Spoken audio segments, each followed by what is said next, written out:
주기도문하심으로 주일 예배 드리겠습니다. 하늘에 계신 우리 아버지여, 이름이 거룩히 여김을 받으시오며 나라의 마옵시며 뜻이 하늘에서 이루어진 것 같이 땅에서도 이루어지이다. 오늘날 우리에게 일용할 양식을 주옵시고 우리가 우리에게 죄 지은 자를 사여 준 것 같이 우리 죄를 사여 주옵시고 우리를 시험에 들게 하지 마옵시고 다만 악에서 구하옵소서. 내게 나라와 권세와 영광이 아버지께 영원히 있사옵나이다. 아멘. 찬송가 327장 전하겠습니다. 찬송가 327장입니다.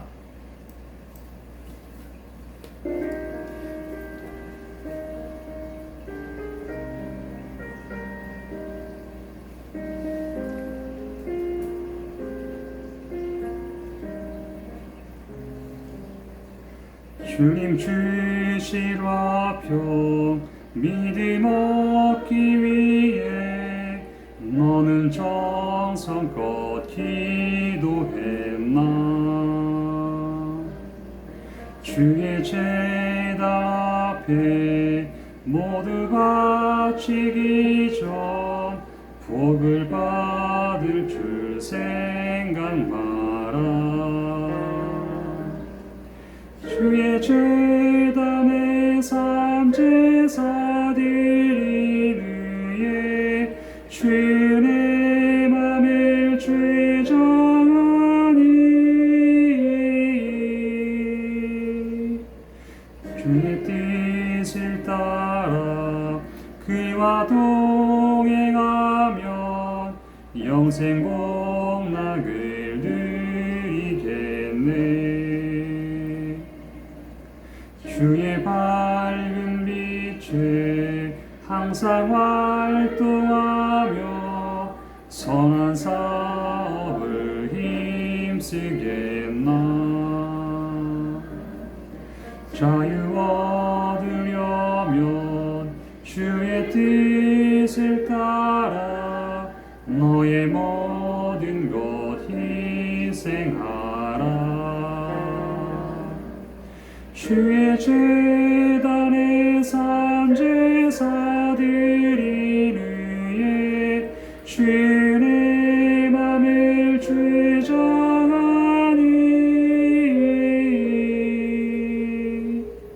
주의 뜻을 따라 그와 동행하면 영생 복락을 누리겠네. 제단 앞에 모두 바치는 위에 주와 온전히 사귀겠네. 주님 주신 기쁨 또한 그의 사랑 어찌 말로 다 형용하랴. 주의 제단에 삼제사 드리는 위에 주의 맘을 주정하니. 주의 뜻을 따라 그와 동행하면 영생 복락을 누리겠네.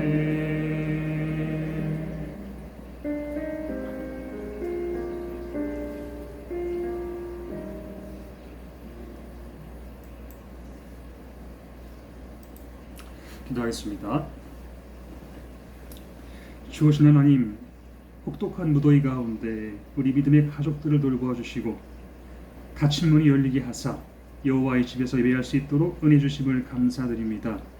코로나 바이러스가 속히 사라지게 하사 우리 모두 한 자리에 모여서 기쁨으로 주님을 찬송하며 영광 돌릴 수 있도록 회복의 은총을 내려 주옵소서. 이 시간 한 영혼도 그냥 왔다 돌아가는 형식적인 행사가 되지 말게 하시고 하나님과 영으로 교제하며 성령의 음성 들을 수 있는 은혜가 임하게 하옵소서. 연약한 자들에겐 담대한 믿음과 건강 주옵시고 곤고한 심령들에겐 하늘의 위로와 평강 넘치도록 복을 더하여 주옵소서. 하늘 보좌에 상달된 예배가 되길 원하오며 예수님의 이름으로 기도드립니다. 아멘.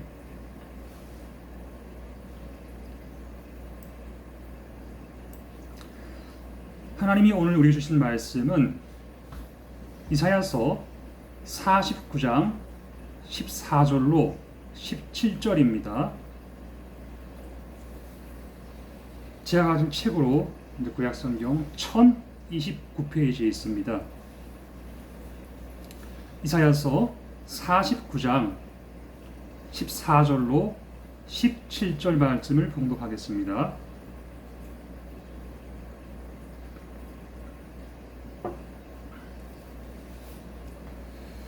오직 시온이 이르기를 여호와께서 나를 버리시며 주께서 나를 잊으셨다 하였거니와 여인이 어찌 그 젖먹는 자식을 잊겠으며 자기 태에서 난 아들을 긍휼히 여기지 않겠느냐. 그들은 혹시 잊을지라도 나는 너를 잊지 아니할 것이라.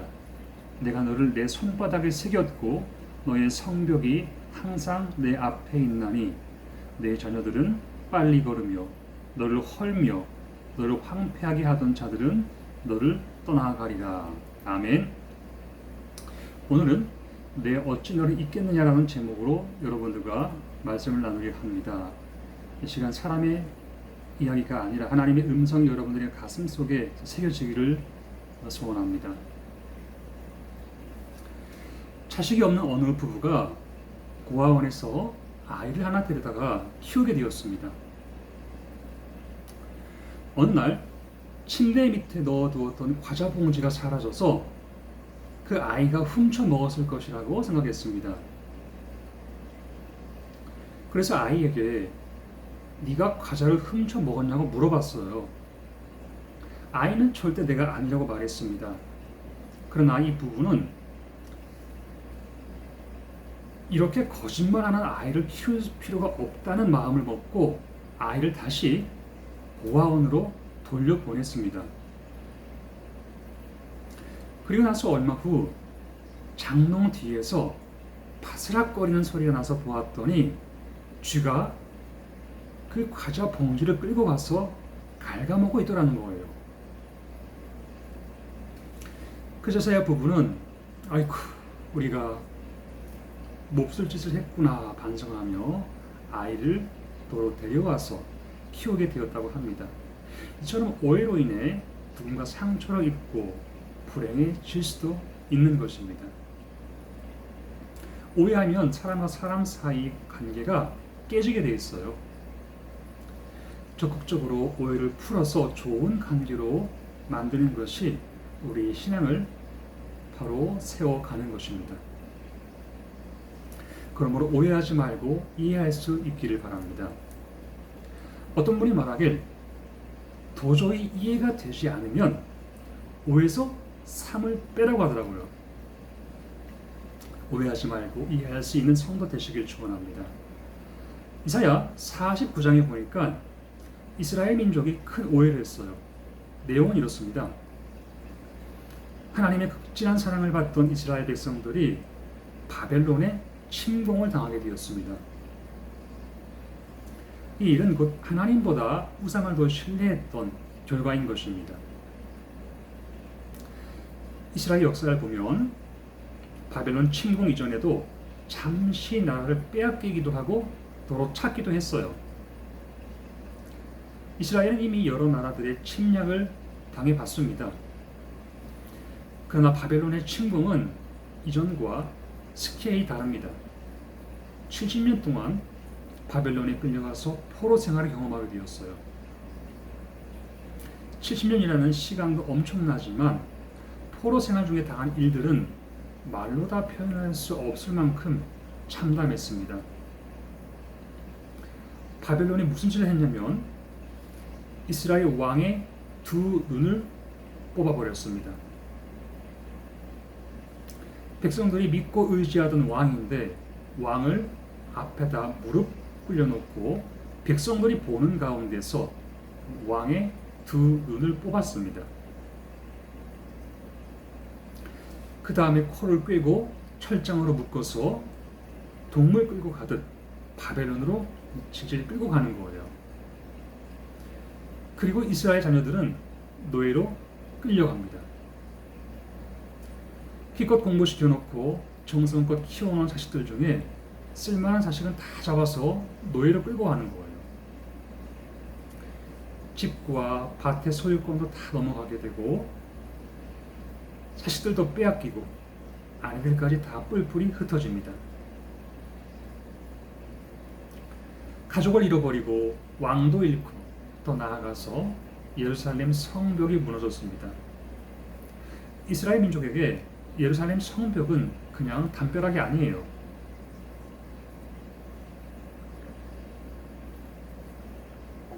정신적인 지주와 같은 성벽인데 그게 무너진 겁니다.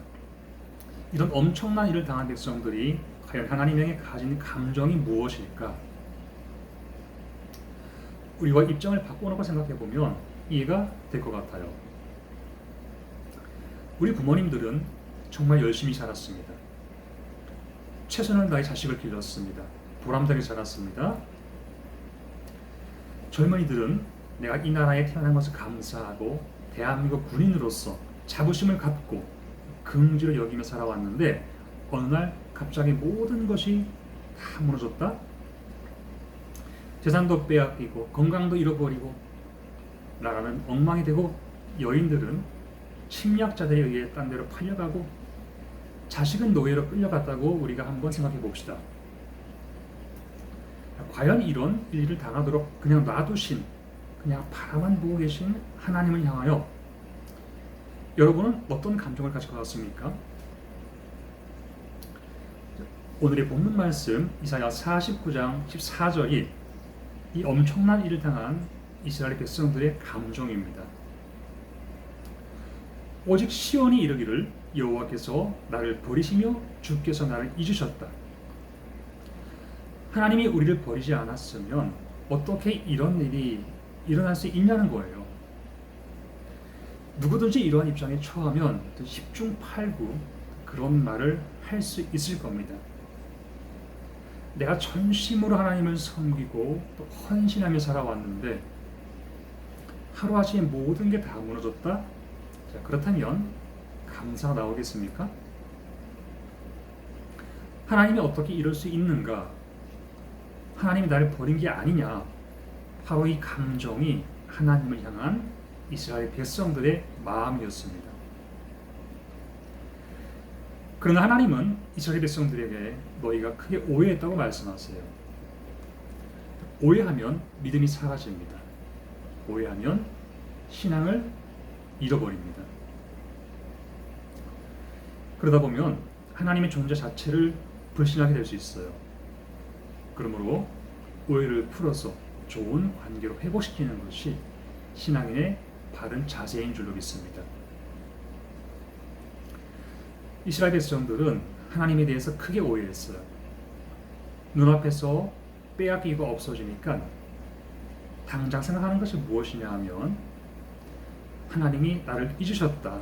하나님 나를 버리지 않았으면 이런 일이 결코 일어날 수 없다는 거예요.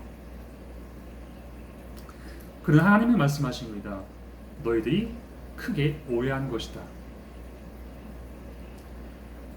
우리의 건강 잃고 물질도 잃고 내가 귀하게 여기던 것을 잃었다고 해서 하나님이 과연 우리를 버린 것이냐? 그렇지 않다는 것입니다. 내가 건강하면 하나님이 나와 함께하는 것이고 병들어 죽게 되면 하나님이 나를 버렸다고 생각하는 사람이 있어요. 내 뜻대로 일이 잘 안 풀리면 하나님이 나와 함께하는 것이 아니고 내 뜻대로 일이 잘 풀리면 하나님이 나와 함께하는 것이라고 생각하는 사람이 있습니다. 그러나 그것은 하나님에 대해서 몰라도 한참 모르기 때문에 생기는 오해라는 거예요. 때론 우리가 잃은 것이 속상할지라도 하나님이 보시기에는 그때 내가 잃은 것이 유익이 될 수도 있는 것입니다. 지금은 상처가 아프게 느껴지지만 나중에 세월이 지났을 때에 더 좋은 사람이 될 수도 있다는 것입니다. 사람은 원래 1차원적인 생각을 하고 살아요. 그러나 하나님은 우리의 생각을 초월해서 무차원적인 분인 줄로 믿습니다. 그래서 이사야 55장 9절에 보니까 하늘이 땅보다 높음같이 내 길은 너희의 길보다 높으며 내 생각은 너희의 생각보다 높음이니라 그랬어요. 하나님의 생각은 내가 생각하는 것보다 훨씬 높고 차원이 다르다는 것입니다. 우리가 때론 잃는 것이 슬프지만 하나님이 보시기에는 유익할 수도 있고 때론 무너지는 것이 아픈 일이지만 하나님께는 더 좋을 수가 있다는 것입니다. 그러므로 하나님의 주권 안에 붙들린 성도 되시기를 축원합니다. 하나님의 주권 안에 들어와야 하나님이 그 인생을 하나님의 뜻대로 인도하시는 거예요. 근데 문제는 하나님의 뜻과 길이 너무 높아서 우리가 자주 오해를 한다는 겁니다. 그러니까 하나님에 대한 믿음이 흔들리는 거예요. 여호와께서 우리를 버리셨다. 이 비참한 감정에 사로잡혀 있는 백성들을 향해서 하나님이 말씀해 주십니다. 여인이 자기 태에서 난 아들을 긍휼히 여기지 않겠느냐. 그들은 혹시 잊을지라도 나는 너를 잊지 아니할 것이라. 여러분, 인간의 사랑 중에 가장 진하고 깊은 사랑이 모성애라고 합니다. 엄마는 자기가 피 흘려서 고통 중에 자식을 낳았기 때문에 아버지의 사랑보다 모성애가 본능적으로 더 뜨거운 것입니다. 가장 뜨거운 사랑의 모성애지만 어미가 자식을 버리는 일도 있다는 거예요.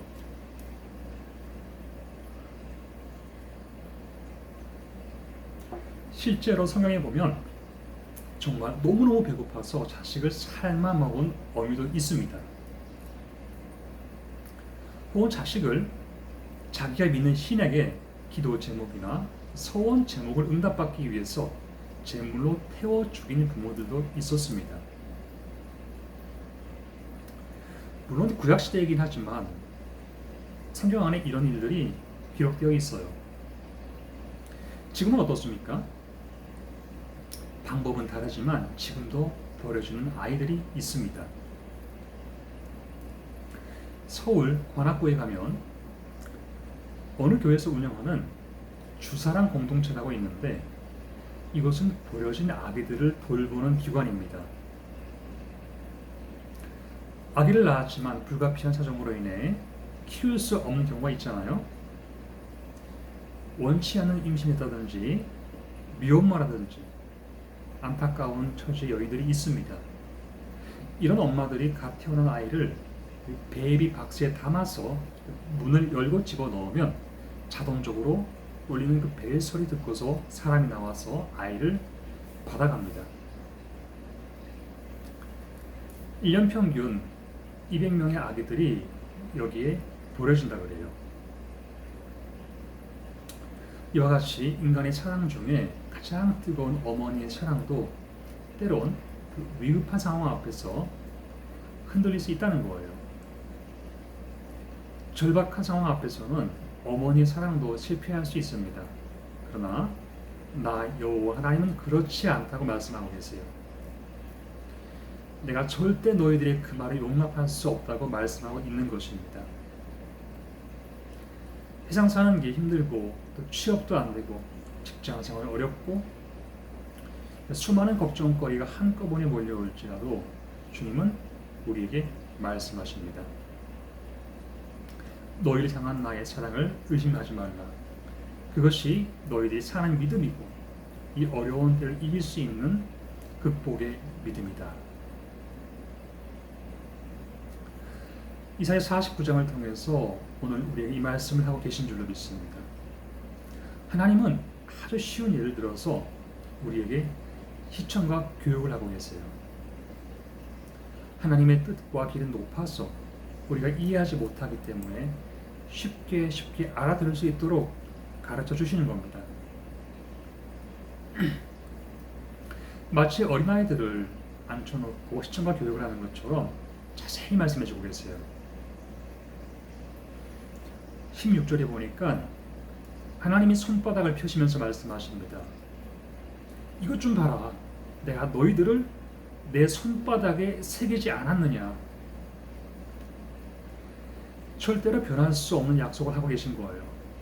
이 약속의 말씀이 오늘 여러분들의 가슴속에 더 깊이 새겨지기를 축원합니다.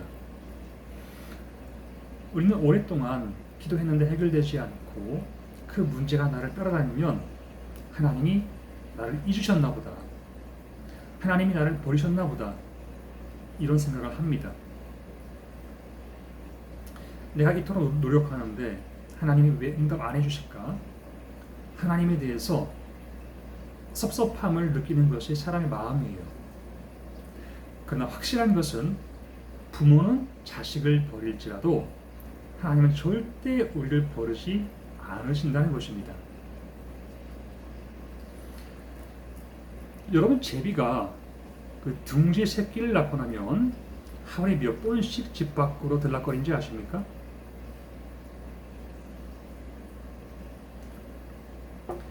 조류학자들에 의하면 제비가 둥지를 만들 때는 별로 바쁘지 않대요.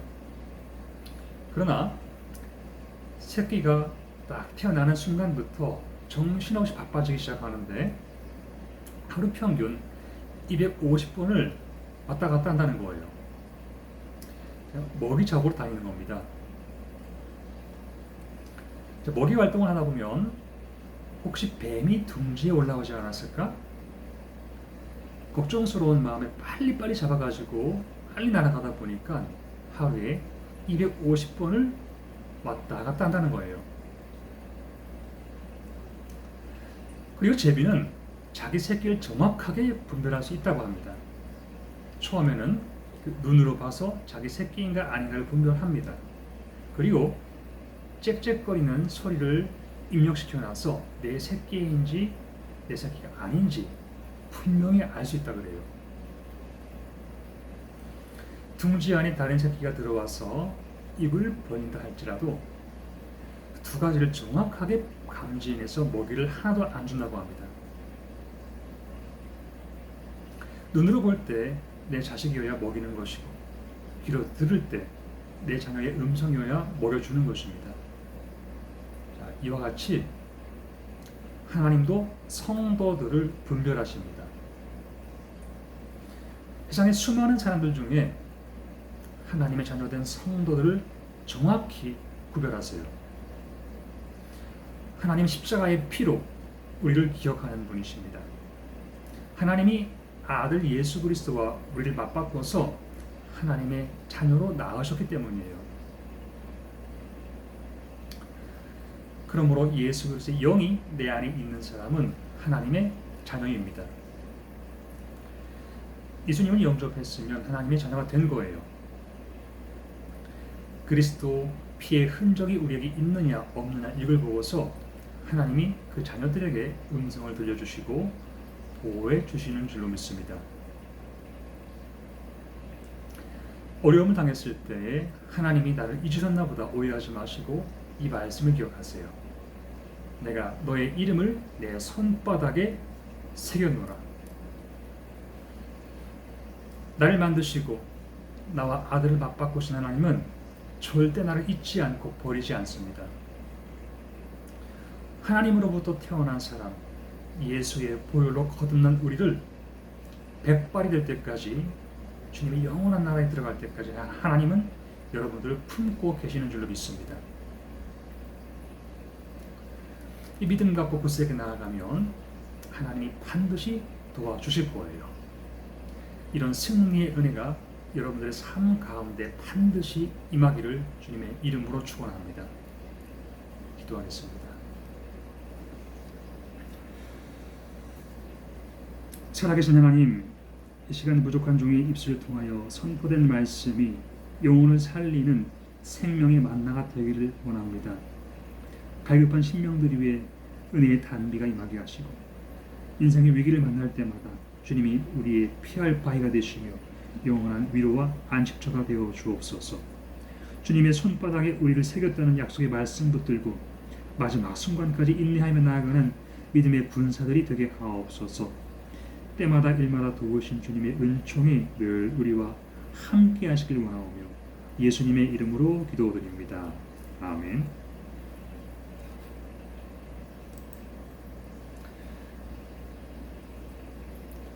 찬송가 338장 찬양합니다. 찬송가 338장입니다.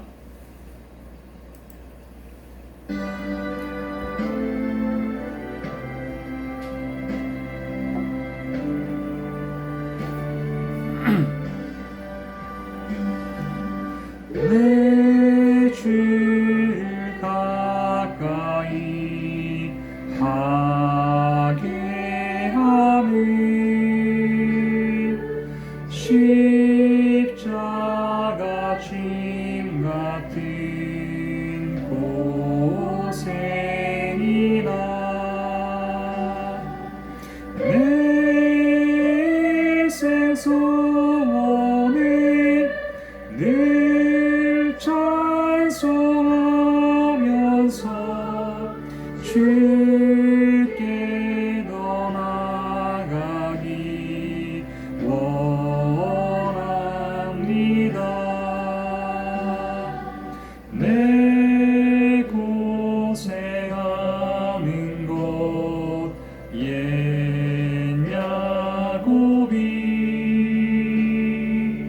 돌베개 베고자 갔습니다.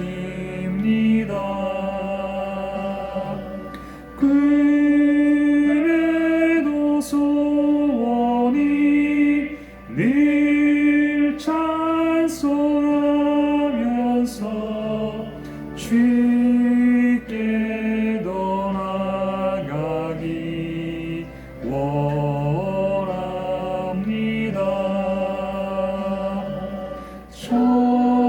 천성에 가는 길 험하여도 생명길 되나니 은혜로다. 천사를 부르니 늘 찬송하면서 주께 더 나아가기 원합니다.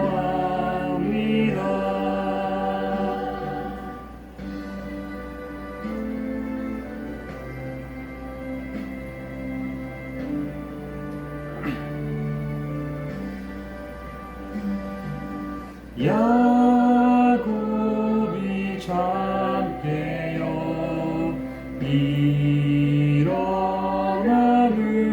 일어나는 돌다리를 쌓은 것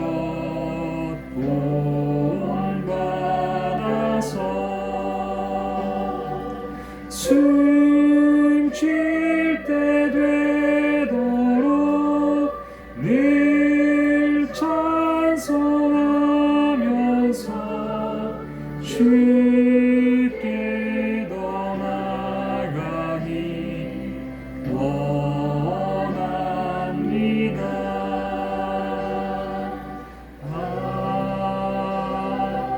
아멘.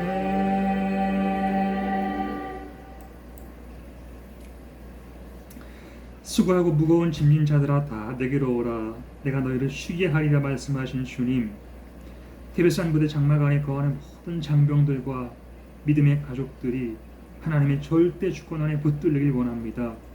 주님 다시 오시는 마지막 그날까지 한 명도 실족치 말게 하시고 영과 혼과 육이 강건하여서 주어진 사명 잘 감당하며 가는 곳마다 하나님의 영광 드러내는 이를 위해 존귀하게 쓰임받는 복된 영혼들이 다 되게 하옵소서. 이제는 우리 주 예수 그리스도의 은혜와 하나님 아버지의 크신 사랑과 성령의 감동 감화 교통하심이 주의 이름을 부르는 모든 주님의 자녀들 위해 지금부터 영원토록 함께 하시기를 축원하옵나이다. 아멘.